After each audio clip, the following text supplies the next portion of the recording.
گلها شکوفان چون چمن. تاجیکستان جانی من، ای کشوری زیبای من. روی ریگو سنگی تو، گلها شکوفان چون چمن. چشمه هایت نقره پامو، دشت و صحرایت بزید. دل رفت دامانی کوه، سبز زارت وطن.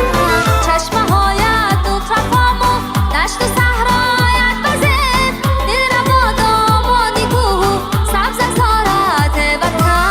تاجیکستان ای وطن، ای وطن جانان وطن. تاجیکستان ای وطن، ای وطن جانان وطن.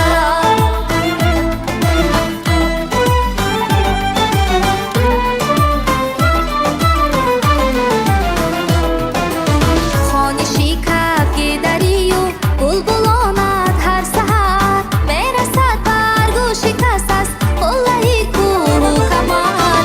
خانشی کبک دریو بلبلانت هر سحر. میرسد بر گوش کس از قله کوه و کمر. شاعران بر وصف تو صدها غزلها گفتند.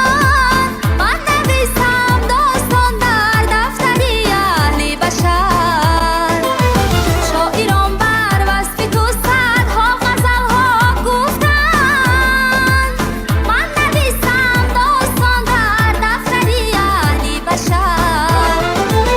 تاجیکستان ای وطن، ای وطن جانان وطن. تاجیکستان ای وطن، ای وطن جانان وطن.